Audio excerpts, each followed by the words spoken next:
ಬನ್ನಿ, ಇವತ್ತು ನಾನು ನಿಮ್ಮನ್ನು ಮೈಸೂರಿಗೆ ಕರ್ಕೊಂಡು ಹೋಗ್ತಾ ಇದ್ದೀನಿ.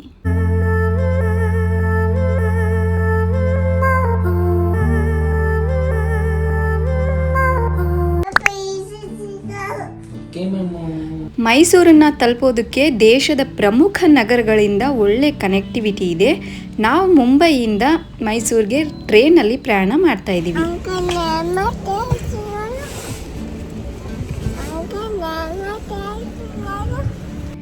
ನನ್ನ ಮಗ ರಿಶಾಂಕ್ನ ಮುದ್ದಾದ ಮಾತುಗಳನ್ನು ಕೇಳ್ತಾ ಹಾಯಾಗಿ ನಿದ್ದೆ ಮಾಡಿ ಮುಂಜಾನೆ ಏಳುವಷ್ಟರಲ್ಲಿಯೇ ಸೂರ್ಯನೇ ಖುದ್ದಾಗಿ ಬಂದು ಶುಭೋದಯವನ್ನು ತಿಳಿಸಿದ್ದ.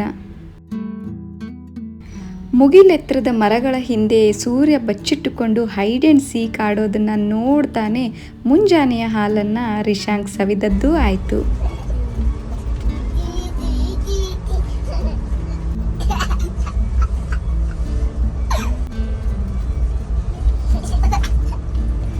ಇಪ್ಪತ್ತು ಗಂಟೆ ರೈಲಿನಲ್ಲಿ ಪ್ರಯಾಣ ಮಾಡಬೇಕು ಅಂದರೆ ಯಾರಿಗಾದರೂ ಟೆನ್ಷನ್ ಆಗುತ್ತೆ. ಅಯ್ಯೋ, ಅಷ್ಟೊತ್ತು ಹೇಗಪ್ಪ ಸಮಯ ಕಳೆಯೋದು ಟ್ರೈನಲ್ಲಿ ಅಂತ. ಆದರೆ ನಮಗಂತೂ ಆ ಟೆನ್ಷನ್ ಇಲ್ಲವೇ ಇಲ್ಲ. ಯಾಕೆಂದರೆ ನಮ್ಮ ಜೊತೆ ಒಂದು ಎಂಟರ್ಟೈನ್ಮೆಂಟ್ ಪ್ಯಾಕೇಜ್ನ ಕರ್ಕೊಂಡು ಹೋಗ್ತಾನೇ ಇರ್ತೀವಿ. ಅದೇ ನಮ್ಮ ರಿಶಾಂಕ್. ಅವನಿದ್ರಂತೂ ಟ್ರೈನ್ ಜರ್ನಿ ಇನ್ನಷ್ಟು ಮಜವಾಗುತ್ತೆ. ಟ್ರೈನ್ ಜರ್ನಿ ಅಂದ್ರೇ ಹಾಗಲ್ವಾ, ಹೊಸ ಜನರ ಪರಿಚಯ ಆಗುತ್ತೆ, ಅವ್ರ ಭಾಷೆ, ಅವ್ರ ಸಂಸ್ಕೃತಿ ಎಲ್ಲವನ್ನು ಕಲಿಯೋದಕ್ಕೆ ಅವಕಾಶ ಕೂಡ ಸಿಗುತ್ತೆ.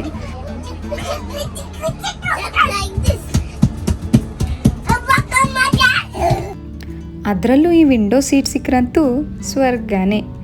ಒಂದಾದ್ಮೇಲೆ ಒಂದು ಬರುವಂಥ ಸ್ಟೇಷನ್ಗಳ ಹೆಸರುಗಳನ್ನು ಓದ್ಕೊಂಡು ಪ್ರಕೃತಿಯ ರಮಣೀಯ ದೃಶ್ಯಗಳನ್ನು ಅನುಭವಿಸ್ಕೊಂಡು ಟ್ರೈನ್ ಒಳಗಡೆ ಮಾರೋದಕ್ಕೆ ಬರುವಂಥ ತಿಂಡಿ ತಿನಿಸುಗಳನ್ನು ತಿನ್ಕೊಂಡು ಸಮಯ ಕಳೆದಿದ್ದೇ ಗೊತ್ತಾಗಲ್ಲ. ಇನ್ನು ನಮ್ಮ ರಿಶಾಂಕು ತಿಂದು ಆಟ ಆಡಿಕೊಂಡು ನೇಚರ್ನ ಎಕ್ಸ್ಪ್ಲೋರ್ ಮಾಡ್ತಾ ನಿದ್ದೆನೇ ಹೋಗಿಬಿಟ್ಟ. ನೋಡ್ತಾ ಸಾಯಂಕಾಲನೂ ಆಗೋಯ್ತು. ಸೂರ್ಯ ಕೂಡ ತನ್ನ ಮನೆ ಕಡೆಗೆ ಪ್ರಯಾಣ ಬೆಳೆಸಿದ. ನಾವು ಕೂಡ ಮಧ್ಯರಾತ್ರಿ 3 ಗಂಟೆ ಆಗಿತ್ತು ಮೈಸೂರನ್ನು ತಲುಪಿದಾಗ. ಇನ್ನೇನು ಡೈರೆಕ್ಟಾಗಿ ನಾವಿರುವಂಥ ಹೋಟೆಲ್ ರೂಮ್ಗೆ ಹೋಗಿಬಿಟ್ಟು ಕ್ವಿಕ್ಕಾಗಿ ನಾನು ನಿಮಗೆ ಹೋಟೆಲ್ನ ತೋರಿಸ್ತೀನಿ. ಸೊ ಇದು ಎಂಟ್ರೆನ್ಸು, ಚಿಕ್ಕದಾಗಿದೆ ರೂಮು, ಬಟ್ ಚೆನ್ನಾಗಿದೆ ಅನಿಸುತ್ತೆ. ಸೊ ಈ ಕಡೆ ಬಂದರೆ ಇದು ಬಾತ್ರೂಮ್. ಓಕೆ, ಪರವಾಗಿಲ್ಲ, ನೀಟಾಗೇ ಇದೆ. ಚಿಕ್ಕದಾಗಿದೆ ಬಾತ್ರೂಮ್ ಕೂಡ. ಆ್ಯಂಡ್ ಈ ಕಡೆ ಬಂದರೆ ಒಂದು ಬೆಡ್ಡು ಆ್ಯಂಡ್ ಇಲ್ಲಿ ಮಿರರು, ಅದರೊಳಗಡೆ ನಾನು ಆ್ಯಂಡ್ ಟಿ ವಿ ಕೂಡ ಇದೆ.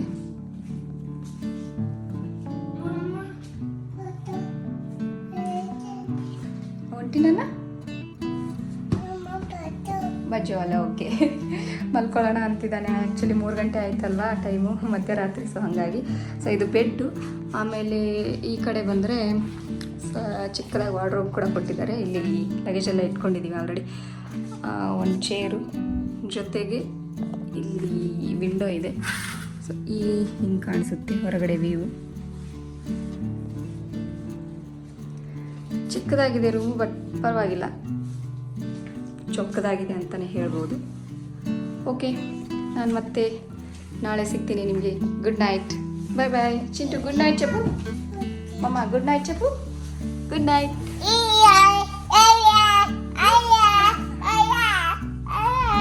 ಮೈಸೂರಿನ ಪ್ರವಾಸದ ಮೊದಲನೇ ದಿನವನ್ನು ನಾವು ಚಾಮುಂಡಿ ತಾಯಿ ದರ್ಶನ ಮಾಡಿಕೊಂಡು ಶುರು ಮಾಡೋಣ ಅಂತ ಕ್ಯಾಬ್ ಬುಕ್ ಮಾಡ್ಕೊಂಡ್ವಿ. ಕ್ಯಾಬ್ ಡ್ರೈವರ್ ಬಂದ ತಕ್ಷಣ ನಮ್ಗೆ ಹೇಳಿದ್ದು, ಅಯ್ಯೋ ಇವತ್ತು ಶನಿವಾರ, ಬೇಡವೇ ಬೇಡ, ತುಂಬ ರಶ್ ಇರುತ್ತೆ ವೀಕೆಂಡ್ ಆಗಿರೋದ್ರಿಂದ, ಅದ್ರ ಬದಲು ನಿಮ್ಮನ್ನು ನಾನು ಶ್ರೀರಂಗಪಟ್ಟಣಕ್ಕೆ ಕರ್ಕೊಂಡು ಹೋಗ್ತೀನಿ ಅಂತ ಹೇಳಿದ್ರು. ಸೊ ರಂಗನಾಥ ಸ್ವಾಮಿ ದರ್ಶನ ಮಾಡಿಕೊಂಡೇ ನಮ್ಮ ಮೈಸೂರು ಪ್ರವಾಸವನ್ನು ಶುರು ಮಾಡೋಣ ಅಂತ ಅಲ್ಲಿಗೂ ಬಂದದ್ದಾಯಿತು. ಈ ರಂಗನಾಥ ಸ್ವಾಮಿ ದೇವಸ್ಥಾನದ ಪಕ್ಕದಲ್ಲಿನೇ ನಿಮಗೆ ಚಪ್ಪಲಿ ಸ್ಟ್ಯಾಂಡ್ ಕೂಡ ಕಾಣಿಸುತ್ತೆ. ಅಲ್ಲಿ ನೀವು ನಿಮ್ಮ ಪಾದರಕ್ಷೆಗಳನ್ನು ಬಿಟ್ಟು ದೇವಸ್ಥಾನದೊಳಗೆ ಹೋಗಬಹುದು. ಈ ಒಂದು ಪುಣ್ಯಕ್ಷೇತ್ರಕ್ಕೆ ಶತಮಾನಗಳ ಇತಿಹಾಸ ಇದೆ. ಗಂಗರು, ಹೊಯ್ಸಳರು, ಮೈಸೂರು ಅರಸರು, ವಿಜಯನಗರ ಸಾಮ್ರಾಜ್ಯದ ಅರಸರು ಸುಮಾರಷ್ಟು ಕೊಡುಗೆಗಳನ್ನು ಕೂಡ ಕೊಟ್ಟಿದ್ದಾರೆ. ಇನ್ನು ಕಾವೇರಿ ನದಿಯ ತೀರದಲ್ಲಿರುವಂಥ 3 ಪ್ರಮುಖ ರಂಗಕ್ಷೇತ್ರಗಳಲ್ಲಿ ಇದು ಕೂಡ ಒಂದು. ಶ್ರೀರಂಗಪಟ್ಟಣದಲ್ಲಿರುವಂಥ ಶ್ರೀ ರಂಗನಾಥ ಸ್ವಾಮಿಯನ್ನು ಆದಿರಂಗ ಅಂತ ಕರೀತಾರೆ. ಮುಂದೆ ಶಿವನ ಸಮುದ್ರದಲ್ಲಿರುವಂಥ ರಂಗನಾಥ ಸ್ವಾಮಿಯನ್ನು ಮಧ್ಯರಂಗ, ಮತ್ತು ತಮಿಳುನಾಡಿನ ಶ್ರೀರಂಗಂನಲ್ಲಿರುವಂಥ ರಂಗನಾಥ ಸ್ವಾಮಿಯನ್ನು ಅಂತ್ಯರಂಗ ಅಂತ ಕರೀತಾರೆ. ಇನ್ನು ಈ ದೇವಸ್ಥಾನದಲ್ಲಿ ಶ್ರೀ ಮಹಾವಿಷ್ಣು ಆದಿಶೇಷನ ಮೇಲೆ ಶಯನಿಸಿರುವಂಥ ಅಂದರೆ ಮಲಗಿಕೊಂಡಿರುವಂಥ ಶ್ರೀ ರಂಗನಾಥ ಸ್ವಾಮಿಯ ರೂಪದಲ್ಲಿ ಭಕ್ತರಿಗೆ ದರ್ಶನವನ್ನು ನೀಡ್ತಾನೆ. ದೇವಸ್ಥಾನದ ಗರ್ಭಗುಡಿ ಒಳಗಡೆ ಫೋಟೋ ಅಥವಾ ವಿಡಿಯೋ ಅಲೋ ಇಲ್ಲ, ಸೊ ಹಾಗಾಗಿ ನಾನು ಒಳಗಡೆ ರೆಕಾರ್ಡ್ ಮಾಡೋಕ್ಕೆ ಹೋಗಿಲ್ಲ. ದೇವರ ಪೂಜೆಯನ್ನು ಮುಗಿಸ್ಕೊಂಡು ಇನ್ನು ಹೊಟ್ಟೆ ಪೂಜೆ ಮಾಡ್ಕೊಳ್ಳೋಣ ಅಂತ ನಮ್ಮ ಕ್ಯಾಬ್ ಡ್ರೈವರ್ಗೆ ಹೇಳಿದ್ವಿ, ಹಸುವಾಗ್ತಾ ಇದೆ ಅಂದಾಗ ಅವರು ಒಂದು ಹೋಟೆಲ್ನ ಸಜೆಸ್ಟ್ ಮಾಡಿದ್ದು, ಹಳ್ಳಿ ಮನೆ ಅನ್ನೋ ಒಂದು ಹೋಟೆಲ್ಲು. ಈ ಹೋಟೆಲ್ ನೋಡೋದಕ್ಕೆ ಎಷ್ಟು ಟ್ರೆಡಿಷ್ನಲ್ ಆಗಿ ಕಾಣಿಸ್ತಿದೆಯೋ ಹೊರಗಡೆಯಿಂದ, ಒಳಗಡೆ ಫುಡ್ ಕೂಡ ಅಷ್ಟೇ ನೀಟ್ ಆ್ಯಂಡ್ ಕ್ಲೀನಾಗಿ ತುಂಬಾ ಟೇಸ್ಟಿಯಾಗಿ ಇತ್ತು. ಸೊ ಇವರೇ ನಮ್ಮ ಕ್ಯಾಬ್ ಡ್ರೈವರು, ರಮೇಶ್ ಅಂತ ಅನಿಸುತ್ತೆ, ನಾನು ಮರ್ತೋಗಿದ್ದೀನಿ ಹೆಸರು. ಸೊ ಇವರು ನಾವು ಮೈಸೂರಲ್ಲಿ ಇದ್ದಷ್ಟು ದಿನಾನು ಇವರ ಕ್ಯಾಬಲ್ಲೇ ನಾವು ಓಡಾಡಿದ್ದು. ತುಂಬ ಒಳ್ಳೆ ಡ್ರೈವರು. ಸೊ ನಾವಲ್ಲಿ ಆರ್ಡ್ರ್ ಮಾಡ್ಕೊಂಡಿದ್ದು ಖಾರ ಪೊಂಗಲ್ಲು, ಅಕ್ಕಿ ರೊಟ್ಟಿ ಮತ್ತು ಕಾಯಿ ಹೋಳಿಗೆ. ಎಷ್ಟು ಚೆನ್ನಾಗಿತ್ತು ಗೊತ್ತಾ, ಮನೇಲಿ ಮಾಡಿದ ಹಾಗೇ ಇತ್ತು ಊಟ, ತುಂಬ ಟೇಸ್ಟಿಯಾಗಿತ್ತು ನಿಜವಾಗ್ಲೂ. ನಮ್ಮ ರಿಶಾಂಕು ಕೂಡ ಅಷ್ಟೇ ಎಂಜಾಯ್ ಮಾಡಿಕೊಂಡು ತಿಂದ. ನೀವು ಯಾರಾದರೂ ಶ್ರೀರಂಗಪಟ್ಟಣ ಅಥವಾ ವೇಣುಗೋಪಾಲ ಸ್ವಾಮಿ, ಬೃಂದಾವನ ಗಾರ್ಡನ್ ಆ ಕಡೆ ಎಲ್ಲ ಹೋದರೆ ಒಂದು ಸರಿ ಈ ಒಂದು ಹೋಟೆಲ್ನ ಚೆಕ್ಔಟ್ ಮಾಡಿ, ತುಂಬಾ ಚೆನ್ನಾಗಿದೆ, ತುಂಬ ಎಂಜಾಯ್ ಮಾಡ್ತೀರಾ ಫುಡ್ಡನ್ನು. ಹೊಟ್ಟೆ ತುಂಬ ಊಟ ಮಾಡಿಕೊಂಡು ಇನ್ನು ನಾವು ಶ್ರೀ ವೇಣುಗೋಪಾಲ ಸ್ವಾಮಿ ದೇವಸ್ಥಾನಕ್ಕೆ ಹೋಗ್ತಾ ಇದ್ದೀವಿ. ಆ್ಯಕ್ಚುಲಿ ನನಗೆ ಈ ದೇವಸ್ಥಾನದ ಬಗ್ಗೆ ಗೊತ್ತಿರಲಿಲ್ಲ, ಡ್ರೈವರ್ ಹೇಳಿದರು, ಅವ್ರು ಕರ್ಕೊಂಡು ಹೋಗ್ತಾ ಇದ್ದಾರೆ, ತುಂಬ ಚೆನ್ನಾಗಿದೆ ದೇವಸ್ಥಾನ, ಬ್ಯಾಕ್ ವಾಟರ್ ಮಧ್ಯೆ ಇದೆ ಅಂತ ಹೇಳಿದರು. ಸೊ ಹೋಗ್ತಾ ಇದ್ದೀವಿ ಅಲ್ಲಿಗೆ. ಹೋಗಬೇಕಾದ್ರೆ ರಿಶಾಂಕ್ ಕೂಡ ಹೊಟ್ಟೆ ತುಂಬ ಊಟ ಮಾಡ್ಕೊಂಡಿದ್ದ ಅಲ್ವಾ, ಅವನು ಒಂದು ಸಣ್ಣದಾಗಿ ನಿದ್ದೆ ಕೂಡ ಮಾಡಿಕೊಂಡ. ಫ್ರೆಂಡ್ಸ್, ನಾವಿವಾಗ ವೇಣುಗೋಪಾಲ ಸ್ವಾಮಿ ಟೆಂಪಲ್ ಬಂದಿದ್ವಿ. ಬ್ಯಾಕ್ ವಾಟರ್ ಇದೆ, ತೋರಿಸ್ತೀನಿ, ಸಖತ್ತಾಗಿದೆ ವ್ಯೂ ಮಾತ್ರ. ಈ ದೇವಸ್ಥಾನಕ್ಕೆ ಒಂದು ಇಂಟ್ರೆಸ್ಟಿಂಗ್ ಹಿಸ್ಟ್ರಿ ಇದೆ, ಹೇಳ್ತೀನಿ ಕೇಳಿ. ಈ ದೇವಸ್ಥಾನ ಮೂಲತಃ 12ನೇ ಶತಮಾನದಲ್ಲಿ ನಿರ್ಮಿಸಲಾದಂಥ ಹೊಯ್ಸಳ ಶೈಲಿಯ ದೇವಾಲಯ. ಇದು ಮೊದಲು ಕನ್ನಂಬಾಡಿ ಅನ್ನೋ ಒಂದು ಗ್ರಾಮದಲ್ಲಿತ್ತು. ನಂತರ ಕೃಷ್ಣರಾಜ ಸಾಗರ ಅಣೆಕಟ್ಟು ಅಂದರೆ KRS ಡ್ಯಾಮ್ ನಿರ್ಮಾಣ ಮಾಡಬೇಕಾದ್ರೆ ಕನ್ನಂಬಾಡಿ ಗ್ರಾಮ ಜಲಾಶಯದ ನೀರಿನಲ್ಲಿ ಮುಳುಗುವಂಥ ಪರಿಸ್ಥಿತಿ ಎದುರಾಯಿತು. ಆ ಸಮಯದಲ್ಲಿ ಮೈಸೂರು ಮಹಾರಾಜರಾದಂಥ ನಾಲ್ವಡಿ ಕೃಷ್ಣರಾಜ ಒಡೆಯರವರು ಅಲ್ಲಿನ ಜನರಿಗಾಗಿ ಹೊಸ ಗ್ರಾಮನ ನಿರ್ಮಿಸಿದರು. ಅಣೆಕಟ್ಟು ನಿರ್ಮಾಣದ ನಂತರ ಹಳೆ ಕನ್ನಂಬಾಡಿ ಗ್ರಾಮ ಮತ್ತು ಅಲ್ಲಿದ್ದಂತಹ ಪ್ರಾಚೀನ ದೇವಾಲಯಗಳು ನೀರಿನಲ್ಲಿ ಮುಳುಗು ಹೋದವು.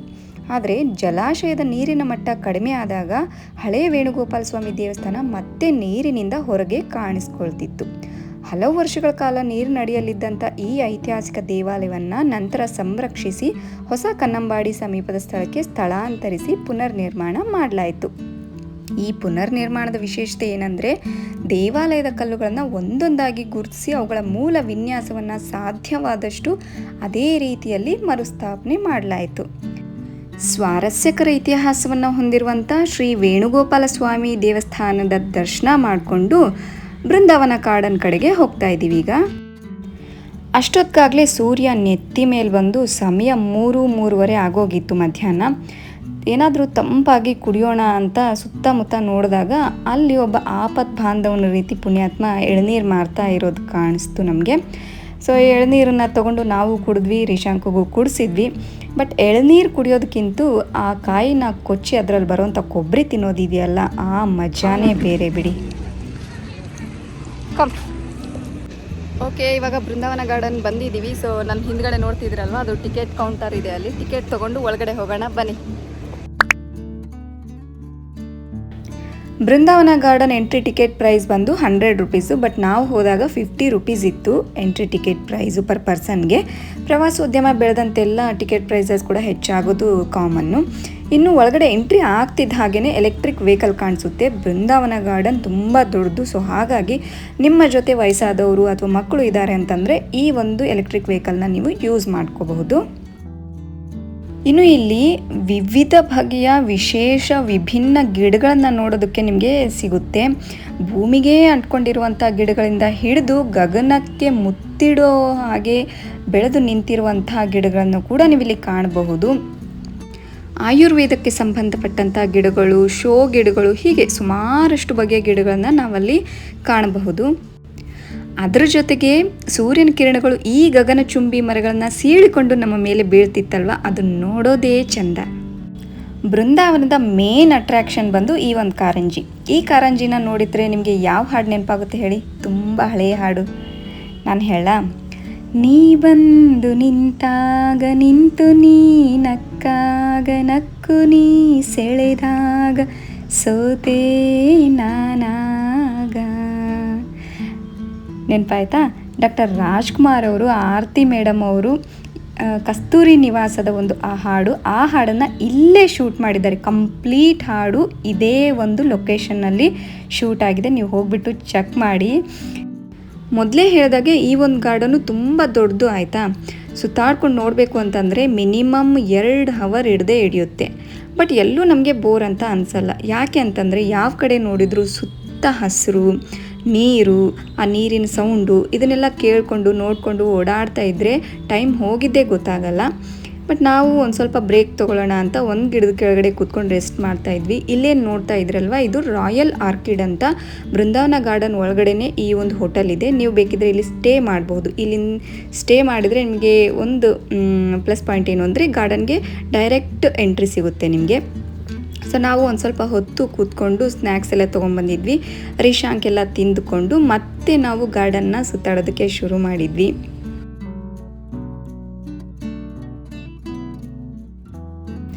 ಗಾರ್ಡನ್ ಒಳಗಡೆನೆ ಕೆಲವೊಂದಷ್ಟು ಪ್ರಾಣಿಗಳ ಸ್ಟ್ಯಾಚ್ಯೂಸ್ನ ಕೂಡ ಮಾಡಿದ್ದಾರೆ. ಮಕ್ಕಳಿಗಂತೂ ಸಖತ್ ಇಷ್ಟ ಆಗುತ್ತೆ. ನಮ್ಮ ರಿಶಾಂಕು ಅಷ್ಟೇ ಎಲ್ಲ ಪ್ರಾಣಿಗಳ ಜೊತೆ ಕೂತ್ಕೊಂಡು ತಳ್ಳಾಡಿ ಟಚ್ ಮಾಡಿ ಎಲ್ಲ ಫೋಟೋಸು ತಗೊಂಡಿದ್ದಾಯಿತು. ಈ ಬೃಂದಾವನ ಗಾರ್ಡನು KRS ಡ್ಯಾಮ್ಗೆ ಅಂಟುಕೊಂಡೇ ಇದೆ. KRS ಡ್ಯಾಮು ಕಾವೇರಿ ನದಿಗೆ ಅಡ್ಡಲಾಗಿ ನಿರ್ಮಾಣ ಮಾಡಿದಂಥ ಅಣೆಕಟ್ಟು. ಇದರ ಅಡಿಪಾಯವನ್ನು 1911ರಲ್ಲಿ ಹಾಕಲಾಯಿತು. ಮೈಸೂರು ಮಹಾರಾಜರಾಗಿದ್ದಂಥ ನಾಲ್ವಡಿ ಕೃಷ್ಣರಾಜ ಒಡೆಯರ್ ಅವರ ಹೆಸರಿನಿಂದ ಕೃಷ್ಣರಾಜ ಸಾಗರ ಅನ್ನೋ ಒಂದು ಹೆಸರು ಬಂತು.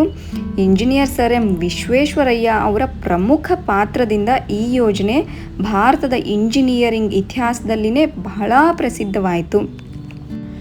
ಇನ್ನು ಇಲ್ಲಿ ಬೋಟಿಂಗ್ ಆಪ್ಷನ್ ಕೂಡ ಇದೆ ಆಯಿತಾ. ಪರ್ ಪರ್ಸನ್ಗೆ 40 ರೂಪೀಸ್ ಚಾರ್ಜು. ಈ ಕಡೆಯಿಂದ ಆ ಕಡೆ ಅಂದರೆ ಒನ್ ವೇ. ಒಂದು ವೇಳೆ ರೌಂಡ್ ಟ್ರಿಪ್ ಅಂದರೆ ಅಪ್ ಆ್ಯಂಡ್ ಡೌನ್ ಮಾಡ್ಕೋಬೇಕು ಅಂತಂದರೆ 80 ರೂಪೀಸ್ ತೊಗೊಳ್ತಾರೆ.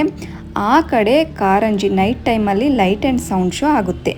ಅದಕ್ಕೆ ಸುಮಾರಷ್ಟು ಜನ ಈ ಒಂದು ಬೋಟಲ್ಲೇ ಹೋಗ್ತಾರೆ. ಅದು ಬೇಡ ನಿಮಗೆ ನಡ್ಕೊಂಡು ಹೋಗ್ತೀವಿ ಅಂತಂದರೆ ಒಂದು ಬ್ರಿಡ್ಜ್ ಇದೆ ಈ ಕಡೆಯಿಂದ ಆ ಕಡೆ ಕನೆಕ್ಟಿವಿಟಿಗೆ.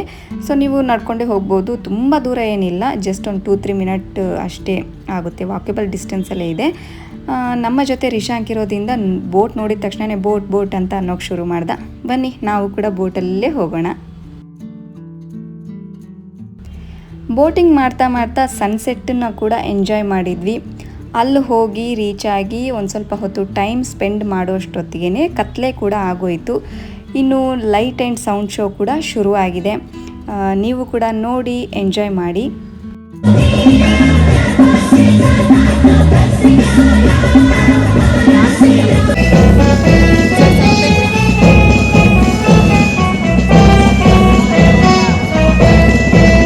ಆಹಾ, ಸಂಗೀತದ ತಾಳಕ್ಕೆ ತಕ್ಕ ಹಾಗೆ ಕಾರಂಜಿಯ ನರ್ತನವನ್ನು ನೋಡೋದಿದೆಯಲ್ಲ, ಕಣ್ಣಿಗೆ ಹಬ್ಬ.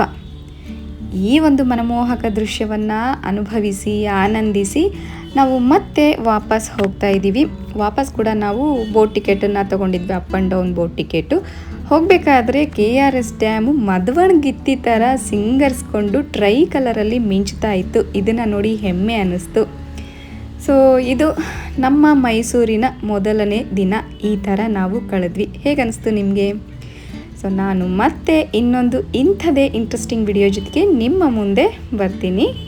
ಅಲ್ಲಿವರೆಗೂ ಹೊಟ್ಟೆ ತುಂಬ ಊಟ ಮಾಡಿ, ಕಣ್ ತುಂಬ ನಿದ್ದೆ ಮಾಡಿ, ಬಾಯಿ ತುಂಬ ನಗ್ತಾ ಇರಿ, ಮನಸ್ಸು ತುಂಬ ಖುಷಿಯಾಗಿರಿ. ನಮಸ್ಕಾರ.